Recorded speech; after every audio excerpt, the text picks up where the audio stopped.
de presse, c'est une promesse électorale, parce que nous avons beaucoup travaillé sur la communication lors de notre campagne électorale. Nous avons promis aux Nantonnais de les tenir au courant de tout ce qui s'est passé dans notre commune. Comme nous l'avions dit durant notre campagne, nous devions faire un audit financier. En fait, il s'est trouvé qu'au vu de la situation, nous avons dû faire 2 audits supplémentaires, un audit des bâtiments communaux et un audit du personnel. Si l'audit, on vous donnera aussi l'audit qui a été fait par le percepteur d'Audange, qui sera également à votre disposition. La seule chose qu'on ne peut pas vous donner, c'est l'audit du personnel parce qu'il doit rester confidentiel. Alors nous allons commencer par parler de l'audit des finances et M. De Vos va vous en parler. Bien, alors je vais essayer de faire simple. Donc nous avons réalisé 2 audits, un en interne avec les personnels de la mairie ainsi que moi-même, et un audit en externe, qui est un audit qui est réalisé tous les ans par le percepteur d'Audange, M. Lausson, et qui nous doit tous les ans un audit sur les finances de la commune de l'année précédente. Et nous arriverons tous aux mêmes conclusions. L'autofinancement, c'est la différence entre les recettes et les dépenses de fonctionnement, est insuffisant. La seule solution pour investir dans la commune, c'est l'emprunt. Malheureusement, cet emprunt apporte des contraintes techniques. Il faut impérativement rembourser l'emprunt, c'est comme dans une famille. Et aujourd'hui, même le remboursement des emprunts est difficile. Il y a un 3e point qui nous gêne, et qui a gêné aussi l'audit de la perception, c'est les charges générales.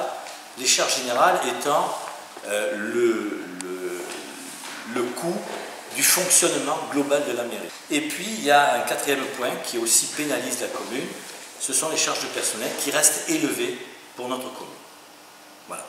Nous avons énormément de contrats qui nous engagent vis-à-vis de sociétés sur du long terme. Ces contrats sont des contrats très importants et qui pénalisent effectivement nos marges de manœuvre. On va passer maintenant peut-être au personnel. Et nous allons voir que l'état dans lequel nous avons trouvé notre personnel, puis on va parler peut-être de l'audit que nous avons été contraints et forcés d'effectuer avec l'aide et l'assistance de la médecine du travail. Donc un désarroi complet du personnel. J'ai trouvé un second rapport qui date de 2013, qui a été fait par un audit extérieur et qui en 4 points résume la situation. Un sentiment de dévalorisation de l'équipe qui était vraiment poussé à l'extrême. Ce sont des termes que l'on retrouve dans l'audit qui a été fait cette année par la médecine du travail. Nous retrouvons exactement ces mêmes termes. Ça a été fait donc au mois d'avril. C'est ça. Et on retrouve démotivation, harcèlement moral, refus de prendre en compte les compétences de chacun, manque d'envie d'aller au travail. On retrouve donc depuis des années ce même désarroi du personnel qui n'a pas été pris en compte. Nous rendons la dignité à chacun en essayant de leur fournir des raisons et en tout cas un cadre de travail agréable pour eux. Écoutez, tout a changé, on s'est senti de suite considéré en fait.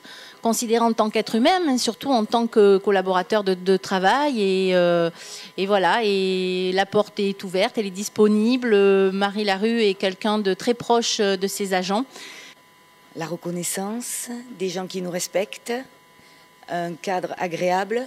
Donc il y aura forcément un effet rebond des agents, eux, qui travaillent dans les services extérieurs, comme par exemple les services techniques ou la restauration, l'entretien. Donc sur les administrés, ça se verra directement. Alors le hall n'est pas complètement rénové. Le hall a simplement été débarrassé. Il y avait une espèce d'aquarium en verre, si vous vous en souvenez, qui était plein d'archives jusqu'au plafond et qui gâchait cette magnifique cheminée qui date donc, c'est inscrit sur le fronton de la cheminée 1910 que nous avons voulu rendre aux Lantonnais.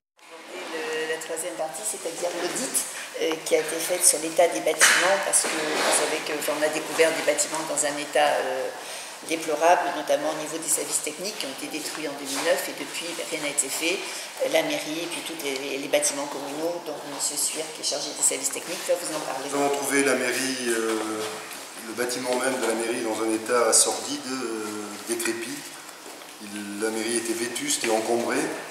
Il s'agissait d'un bâtiment non fonctionnel, de plus en plus qui ne répondait plus aux normes.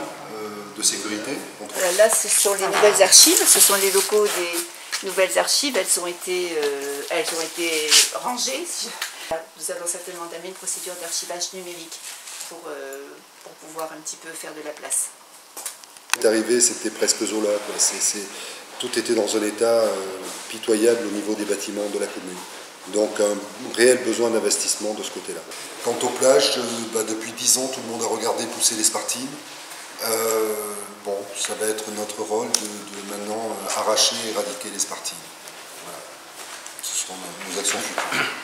Notre ambition, nous l'avons dit, c'était donc faire de Lenton une ville nature et une ville propre.